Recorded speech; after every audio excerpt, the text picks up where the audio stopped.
You and I are born into a ready-made world. The vast majority of people today grew up with television, which really only made it into homes about 60 years ago. We grew up believing that what we saw on TV and read in magazines and newspapers and heard on the radio was the truth. Please join me for a few minutes while you and I try to reach the truth by looking at some facts. How did the thing called political correctness begin in the late 1960s and in the 1970s? And how did it become an overwhelming force today, backed by the full faith and impact of the national media? And young women today see sexual availability as outlets for their independence, while for young men, being cool includes a vocal disdain for girls and women that coincides with the bravura of gang rituals. Now, these are the realities of today's culture as explored by David Capellion, who's the author of the groundbreaking book called Marketing of Evil. Mr. Capellion is also the author of a book called How Evil Works. It's an exploration of our relationship with evil and why we tolerate evil in our lives. And I'll give you a clue that Mr. Capellion arrives at. We tolerate evil in our lives because we don't understand it. And we don't know it when we see it in many, many instances. But back to his earlier book, The Marketing of Evil. David Capellion on the phone with us right now. Hi, Mr. Capellion. Hey, good to be with you, Michael. To start off, there's a TV program called Mad Men that's been around for a while, and one of its messages is, so much of what's not good for us is sold to us. In fact, that's the point of advertising, is to sell us something we don't want. If we really wanted it, we wouldn't have to be sold it by advertising, you see. Okay, with that as a given, it's hard to tell anymore what the truth is and what's an advertising campaign. Well, that's right. And, you know, Michael, Americans have been hearing about and reading about manipulative marketing for 50 years. You know, when I was a kid in the 50s, The Hidden Persuaders by Vance Packard was the best-selling book.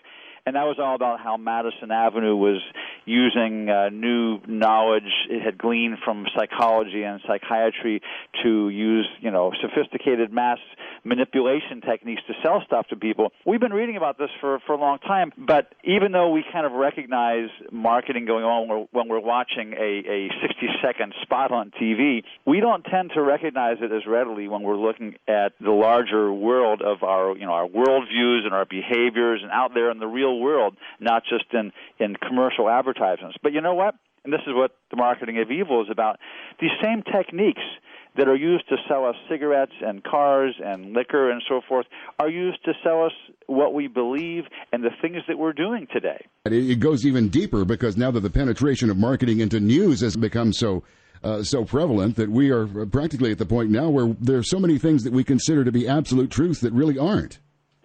Well, the news media, which is my field for the last 20, 25 years, is probably the most complicit. In fact, I make a statement in the book, in the chapter on the press, that there's really no institution, no single group that's more guilty, more responsible for making bad stuff look good and good stuff look bad to the American people than the news media, simply because the press, we're the filter through which most people get their information.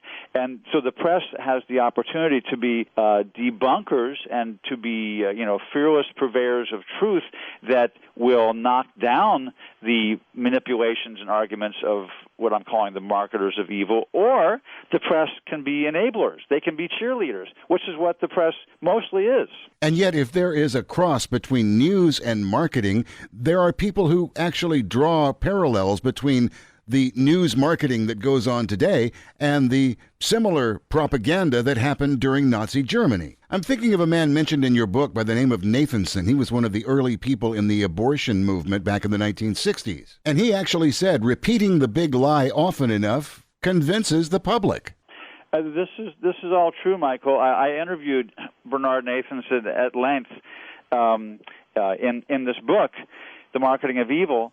And, it's true. If you look at all the different marketing angles on abortion, women have to have the right over their own body and, freedom to choose and reproductive freedom and all these different slogans, many of which, by the way, Bernard Nathanson actually made up. He was one of the original in the smoke-filled room that made up the marketing slogans. But if you say, what is the single most powerful marketing angle on abortion, it would have to be women are dying. Right. And this is what they said. They said 5,000 to 10,000 women American women were dying every year before Roe versus Wade made abortion legal, dying from the effects of illegal botched abortions. And therefore, we had to change the abortion law to save all these women. I got to tell you, that is a pretty powerful argument. When you have 5,000 to 10,000 Americans dying from anything, you've got a problem, and you really do need to do something to solve that problem. So this is how they sold it. Women are dying, back alley, coat hanger abortions, and that would be a powerful argument, except it wasn't true, and they knew it wasn't true. So an admitted big lie back in the 1960s is now assumed to be the truth in the year 2013. Yeah, women were dying by the thousands in the 20s and 30s. The reason was the same reason that women and men were dying massively in hospitals after every type of surgical operation. It's because we didn't have antibiotics then. You had tens of thousands of people dying from staph infections from routine surgeries in hospitals then. It was because of the miracle drugs of penicillin, and because of increases, improvements in prenatal and obstetric care in the post World War II era, that all these deaths went way down. So during the 60s, when the abortion vanguard was saying that 5,000 to 10,000 women were dying, the number was actually somewhere between 200 and 300. In fact, get this, I'll give you a statistic. In 1972, which we all know was the last year before Roe versus Wade, right? You know how many women actually died of illegal botched abortions according to the Centers for Disease Control? No. 39. 39, okay. 39. They're saying 5,000. You can go to the NARAL website today, and you'll still see the 5,000 number on it. These lies don't go away because they're useful lies. But the fact is, it never happened. It was simply a marketing campaign to convince the news media, and through the news media, the American public, that we just have to change the abortion law to save all these women. Let me tell you what I think of this. Suppose that we went... Suppose we heard that we had lost 10,000 American soldiers in Iraq, and because of that, we pulled out of Iraq, and we pulled out prematurely, not at the right time, and things went tremendously worse in Iraq for the whole Middle East, and the whole place went to hell there. Okay. Well, and then later on, we found out that we didn't lose 10,000 soldiers; it was actually 39. Okay, would not we feel betrayed? I would feel betrayed. Absolutely. That we had grossly false information on which we based major policy decisions. Hey, that's exactly what happened with abortion. We changed the abortion law in America based on lies, rank lies. And Bernard Nathanson admits today that they lied through their teeth. They simply fabricated. It was not only that statistics, all kinds of statistics and poll results. They simply made them up out of thin air and fed them to the news media, who, to their everlasting shame, the news media's shame, they just accepted uncritically. They didn't say, oh, really, let me see your poll results. Let me call them up and check them out. This is what the press is supposed to do, is to be a little bit skeptical and check it out for themselves. They never did. And they never did, and they still aren't. But it's an amazing domino effect, because a big lie back in the 1960s, assumed to be the truth now, means that we have Roe versus Wade. Therefore, if you're against Roe versus Wade, or you're against abortion, you're against women. I know, and what's really sad is that these, today you'll see women, you'll see feminist women parading with placards saying these same slogans like women need to control their own bodies and freedom to choose and reproductive freedom.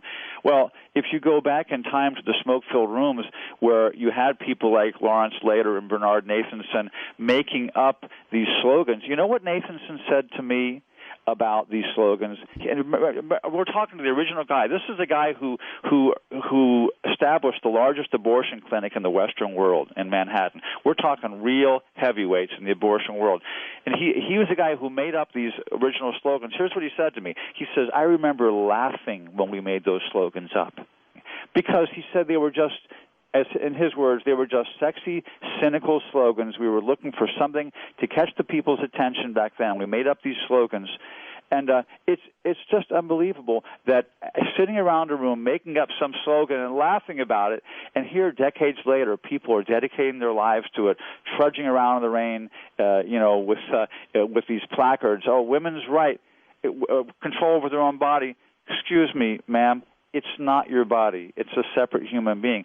It's just, it feeds our selfishness, it feeds our illusions, it feeds what we want, and so we uncritically accept them. But you know what? There's a lot of suffering going on because we uncritically accept lies.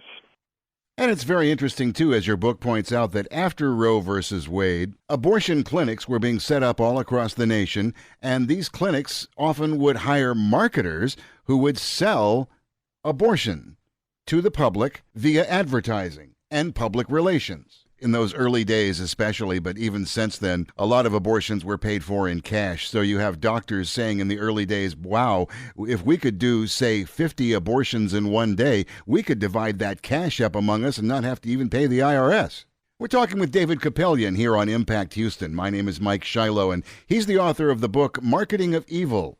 In the book, Mr. Kapelian points out that there is a public relations Bible, as it's called, for the gay rights movement. It's called After the Ball, and quoting here from the After the Ball manifesto, skillfully handled, the AIDS epidemic could conquer American resistance to homosexuality, and it looks like this has been quite a successful campaign. Has it, Mr. Kapelian? Oh, it's absolutely true. Michael, the reason I started the book, the first chapter, is about gay rights. And the reason I started with gay rights is because I am quoting directly from the gay rights marketers themselves. I've been attacked a lot for this book. If you go to Amazon and read the reviews, there are over 140 reviews. Most of them are 5-star, very positive. But there are many that are attacking me, saying this book is evil, don't read it, it's horrible. But you know what? There has not been a single person yet that has pointed out a single factual error or anything that's mistaken in the book. And the reason is, it's not because I'm so smart. It's because I'm quoting directly from the people that are doing the marketing. And in the gay rights chapter, I quote directly from Marshall Kirk and Hunter Madsen, who wrote After the Ball that you mentioned, which is the acknowledged marketing playbook for the gay rights movement. All you have to do is read the book or read the excerpts that I have in the first chapter of The Marketing of Evil, and then just look back at what's happened in the last 15, 17 years since that book was first published, and you can see an exact overlay. What has happened with people's attitudes towards homosexuality and related topics.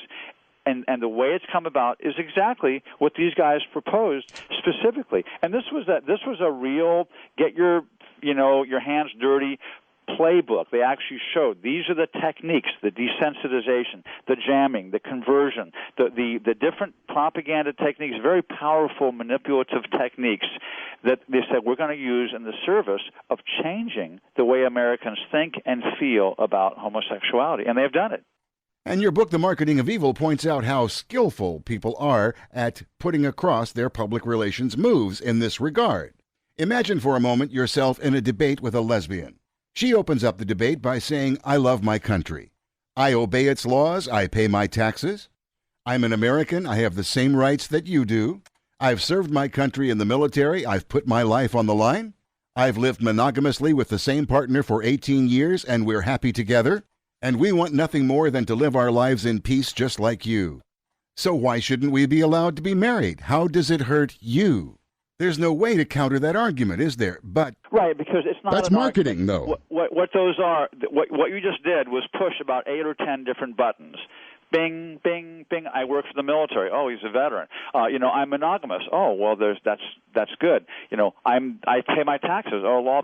And the fact is that you get the most personable, best-dressed, articulate, normal-looking people. Like I debated the head of GLAAD on the Neil Cavuto Fox News show. A delightful, charming lady. She's the head of a homosexual organization that goes after Christians for supposed defamation. But very nice, very sweet person. Well, these are the people they're going to have in these positions because obviously anybody would want to put the most credible looking and sounding person out there. So you have the visual aspect, you have the arguments, all the buttons you just pushed, which are all emotional hot buttons inside people. And the one thing they're not dealing with is, well, let's see now. What are the actual sexual practices that these people are doing? What happens when you have children that grow up in homosexual families with, two mommies or two daddies. Is it true that homosexual men do die a lot younger than heterosexual men? These are not racist questions. These are real questions. There's a major Canadian study just a few years ago, it dealt with the whole population of Vancouver, British Columbia, a very major study.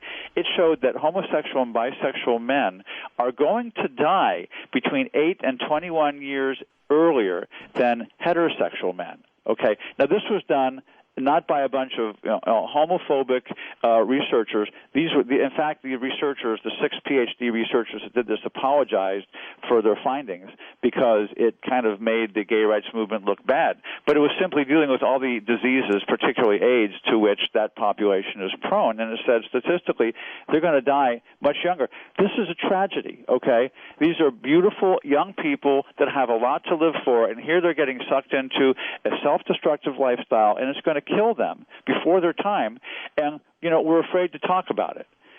You get thrown off the air for talking about it. In Canada, even people like James Dobson, other major mainstream Christian broadcasters cannot talk about homosexuality. They probably can't say what I just said right now. They can't because of the politically correct laws. And we call it politically correct. It's really more a marketing of evil. They really are protecting a dangerous, self-destructive lifestyle, and what they are attacking is the solution. I mentioned James Dobson. He's one of many who are good. There's not a mean bone in their body. They are getting good information out there, and they're being shut down. That, by the way, is a technique. That's called jamming. You don't allow the debate to happen. You simply intimidate. You call people fascists, Nazis, skinheads, drooling religious fundamentalists, and haters, discriminators, and you shut them down. You don't let them even talk. That's jamming, and I discussed that as one of the key techniques that gay rights marketers, this is not my conclusion, this is what they propose. They say you must use jamming. You don't even allow the debate to happen. You shut down these Nazis and skinheads before they even talk. Well, if you're like me, though, you have to look around at our society and the way it's reported on the television news and in the newspapers and so forth, and think, boy, if my grandfather or grandmother were alive today, they would not believe what's going on. Can we just take a couple steps back for like 30 seconds? Sure. In case any listener is sort of mulling this over in their minds and saying, well, marketing, is this really marketing? Let me just kind of stretch out for a second what you just said. Things that we would have, not accepted 50 years ago. We pay a lot of lip service to the World War II generation. We call them the greatest generation. And the fact is, a great many of the beliefs and behaviors that millions of Americans embrace today, including abortion, gay rights, but many other things that I go over in the book, are things that absolutely would have horrified and shocked the World War II generation. In fact, would have horrified and shocked every single generation of Americans, with no exceptions, since the very beginning of America, since the Declaration of Independence was signed, right up until this generation. So I think logically we have to stop and think, well, gosh, are we suddenly really morally defective in this generation? Were we born stupid? Were we born without a conscience? And no, I'm saying no, absolutely not. I still think to this day that Americans are the best, most decent, big-hearted, tolerant, generous people in the world to this day, even in our confused state.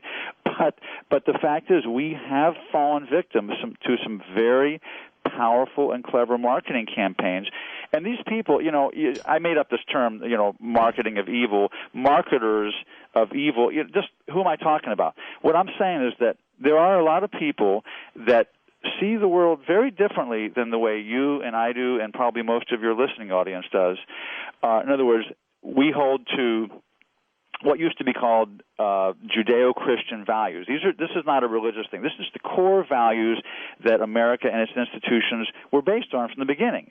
Things like belief in God, belief in the sacredness of human life, belief in Judeo-Christian biblical sexual morality. These were common to most everybody in the World War II generation. That's right. We've pretty much thrown that out the window in favor of a lot of new modern ideas. And what's happened is we've lost sight of these core values, and as a result, we are really at the mercy of marketing messages, because you know what marketers target, even in the commercial world, cigarette manufacturers, whoever it is, they don't target reason. They target your feelings, your emotion. And that is, when we don't have our core values that our country and our lives were based on once, we don't have them anymore, then all we have to guide us is our feelings. And our feelings, I hate to tell you, are very easily manipulated. And of course, it goes without saying that also easily manipulated are children and teenagers especially. I'm told by school counselors and others that it's incredible how fast the culture of teenagers has changed just in the last 10, 15 years. And then winding up with a chapter on killer culture, about how things are marketed to children and teenagers especially that are just not good for them. This is an eye-opening chapter if you're a parent. In your book, Marketing of Evil, you describe a mook, which is a man or a boy whose whole point is to act like a hormone-addled teenager. Howard Stern is the most famous mook, but then again, that's for boys. For girls, there's the midriff, which is kind of an offshoot of the old act that Madonna used to do. Well, our culture has spawned a generation of Madonna would-bes, wannabes. So through the marketing they're selling to 13-year-old girls, these girls are acting like a grown-up, self-obsessed sexual object, but proud of it like a feminist. Their sexuality is their empowerment, as you say in the book. They're an object for boys and proud of it. Right, and I explain all that in the book. And, I'll tell you something, on the positive side, as a sort of a closing positive note here, I can't tell you how many letters and emails I've gotten from parents or from young people themselves who have read this book, and particularly this chapter, the chapter on killer culture. It's called Chapter 3 in the Marketing of Evil, about who is selling sex and rebellion to your children. I've gotten so many letters from people saying, you know what, you've freed me. I am not interested in MTV or this culture or this, it's not really a true American culture, but the sleazy, sex-ridden counterculture anymore. Because I'll tell you something, young people are not stupid. They may be vulnerable to peer pressure, but they do not like to be manipulated. And if you can show them that they're being lied to and manipulated, they're going to shrink away from MTV and that whole world. And that's why a lot of parents are getting this for their kids, because it is showing them the techniques and tactics that are being used to suck them into this hellish world. David Kapelian, thank you, the author of Marketing of Evil. My name is Michael Shiloh.